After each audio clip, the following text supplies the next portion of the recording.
This is Denise Butchko with Butchko and Company. I'm here with Christian Smedberg, marketing materials expert in the building industry, and Lane Taylor from Tailored Marketing.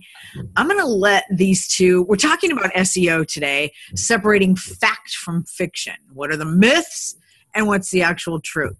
So we decided to really have some fun with this, and Christian's going to toss out an SEO myth, and Lane is going to address the answer, and I'm going to take it all in the background. So I'm going to let you guys go. You're on. Lane, how are you today? Hey, Christian, I'm good. How are you? I'm good. You ready to have a good time? Let's do this. All right. So we're going to be doing SEO fact or fiction. All right, Lane, first up, fact or fiction.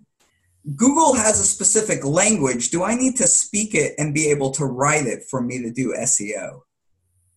Oh, I'm going to have to say that that's a myth, Christian. Okay, why? So Google is actually trying to sell to their audience, which is the searcher. And so if the searcher finds content that is relevant to them, and the searcher is human, then that content is going to rank higher because Google finds it to be helpful. And so as you write your content for your website and as you use your language on your site, it should be geared towards your customer first and SEO second, because really SEO is becoming more and more and more customer focused. Okay, well put. All right, SEO fact or fiction. I have revamped all the content on my site and I should see immediate results in my ranking. That would be amazing. But unfortunately, that is fiction. So first of all, whenever you make changes on your site, it does take a little bit for Google to find it. As you know, the web has so many different pages, and Google is not all-seeing, all-knowing all the time. And so the little crawlers do have to go onto your site, check it out, register that there's changes, and then put those changes into effect. And so it can take time for it to register. It can also take time for that quality to really build up. So it can take time for Google to realize, hey, this is actually quality content, because if it's new, users haven't looked at it yet. So there's a lot of different factors that are involved. And so typically an SEO will not tell you that it's going to rank immediately. You're going to be number one for all of your magical keywords. And if they do, there are some follow-up questions that you should be asking to see how they're doing this. Okay. Lane, fact or fiction? I want to get as many backlinks to my website as possible, no matter how I get them. Ooh, so backlinks are super important in SEO. However, myth, that's fiction. Because not all backlinks are created equal. And so, for example, there was a time when you could get on a free website platform and make joeswebsite.com, Christian's website.com, Denise's website.com, and you could just link them all together. And Google would be like, oh, links, yay. But you can't do that anymore because Google is intelligent and they keep up with all of this stuff. And so they know what tricks of the trade people are doing. And so whenever you have backlinks to your site, you want to make sure that the people who are linking to your site are quality, because Google is really based on relationships, just like in real life. Networking, who you know, is very, very important. The quality people that you know, the quality websites that you know. And so if there's a website that's doing really well, it's ranking really well, it's putting out quality content, those are the websites that you want backlinks from. Gotcha. All right. Fact or fiction, all SEO is done by coders in the background, and you need to be a professional code writer in order to do it. So there is some SEO components that go on in the background, on the back end of your website. However, that's not all of them. And so we actually advise that you don't necessarily use an IT or a coder to do your SEO. Because SEO is more on the marketing end. So marketing, your marketing team, your sales team, if you're doing it in-house, will have a better idea of what keywords are important and what jargon your industry is using, as opposed to the person who's actually creating your website. Gotcha. All right, Lane, fact or fiction, I should use a professional and just buy the top spot on Google. It How much sounds is like the top spot on Google? Is there a price on that? I mean, technically, there is if it has a little ad next to it, but that's another monster that we won't even talk about today. It's pay-per-click. But yeah, a lot of people, they get to their SEO and they're like, I want to rank in number one. And some companies will be like, yeah, we'll rank you in number one. But you might be a cabinet company and that number one spot is for a keyword in the woodworking industry that doesn't even relate to you. So make sure that if your company is telling you that you're ranking for number one, you get a full list of those keywords that you're ranking for. Because if those keywords aren't important, then that ranking is not important to you at all. But no, you can't buy a top spot in Google. Google makes sure of that because, like, let's just be honest, you and me have done keyword research. We've done searches on Google. So if you're Christian, let's say that you're looking for a new office chair or a new desk or something for your office, and you get on Google and you type in best office chair. You want the result that's actually legitimately the best office chair, that people have tried it, they love it because it's comfortable, it doesn't hurt their back, doesn't hurt their neck, as opposed to somebody that has a really crappy chair but just paid a lot of money to get there. So you kind of have to put yourself in the consumer's shoes whenever you're asking that question, can I buy a top spot on Google? No, and that stinks because we all want to be on the top spot in Google, but it's actually good because we're going to be on that other side of that search later. Sure, that makes sense. Yeah. Yep. Okay, great. So Lane, fact or fiction, images on my site do nothing for my SEO.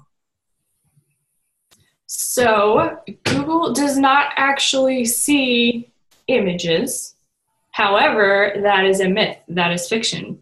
Because Google sees your code, Google sees your alt text, and so it knows what your image is, and it knows if it's relevant or not. And so whenever your site is being crawled, images are very important. Google checks to see if they're relevant to your content based on the code, and also if they're the right size. If they're slowing down your website, then they're detrimental to your website because nobody wants to sit for 10 minutes and wait for your massive picture to load on the screen. Okay. Fact or fiction. There are some website building platforms that are better for SEO than others. Ooh, Good one. that is a good one. So that's actually going to be fact. There are some website platforms that are better than others. What you want to look for is a platform that will allow you to make the changes for SEO that you need to. So ones that allow you to add alt text for photos, that allow you to put in meta descriptions, that allow you to do content, keywords, and things, not keywords, but the headers, and change those within your content as well. And so really, if you get a platform that you're like, this platform's great, it has all these bells and whistles, but you don't understand how to input the SEO on it, it's probably not the best platform for you. Gotcha. Lane, give me a quick example or two of sites that people tend to use that aren't so great for SEO. Oh, Like I have people who bring up Wix, Adobe Business Catalyst. Those are the two that come to top of mind for me. yeah. So I've mostly personally used WordPress and Squarespace because they both have that ability to do that. I'm not as sure about the other two. I'm not super familiar with them because my clients haven't used them. And so just as you're, searching and looking and you get in the trial mode or the back end of the site, that's a good place to look. Although, honestly, by this point, most platforms, especially paid platforms, should all be great for SEO. Maybe if you find a free one out there and you're questioning it, that's probably going to be the exception. Yeah, if I could chime in here too, I think a lot of the major ones are going to have the options that are important for SEO, but it's really important that they they display them so that you feel comfortable using them. For example, I'm working with a site right now on the platform of Weebly. And one of my biggest objections to the platform is the heading tags. I have no way to differentiate between header 1, 2, 3, and down the line. It's just heading or text, and that's it. So anyway, I think a lot of it has to do with how comfortable you feel on making SEO changes on the platform. Some are going to go more in depth than others, but make sure that they have those SEO options. Okay. Yeah. Back to fact or fiction. Here we go. So on the same vein, as far as content in your site, I want to put as many keywords into my content as humanly possible while still making complete sentences. Oh, so using keywords is very important for search engine optimization. However, I'm going to give you a fiction on this, and I'm going to tell you why. It is because there is a thing called keyword stuffing, and that is basically when you stuff the same keyword into the paragraph as many times as you possibly can. It is this exact same keyword, so you're like, I'm going to paint my kitchen cabinetry white. This kitchen cabinetry features kitchen cabinetry hardware from the kitchen cabinetry store. Nobody wants to read that crap. And so you have to kind of take into account, first of all, Google is not stupid, so it will actually figure out that your page is about kitchen cabinetry without using it 160 times. But it will also pick up now synonyms and various contextual clues in order to figure out what your page is about. So it is advancing in that way. So when you're writing your content, don't stuff all your keywords in there. You don't need to do that anymore. Google knows what you're talking about. Sounds good. All right, Denise, that's all the fact or fictions I have. All right. Anything you want to add in there, Lane? I think this was fantastic. Really common things that people ask, and you're like, come on. So I don't have to use. Do either of you watch Modern Family? Oh, yeah. Closets, closets, closets. Right. Who in the closet industry doesn't watch that show, right? It would be, you would be banned from the industry if you don't watch the show. Oh my gosh, absolutely. It is not, now I really do get when I meet with people and they'll be like, if I say I work in the closet industry and they're like, you mean like on Modern Family? Yeah. Exactly. Yes. Yes, that's it. Thank you, Modern Family. Yeah, thank you for legitimizing my industry. Exactly. Network television. Yes, it's great.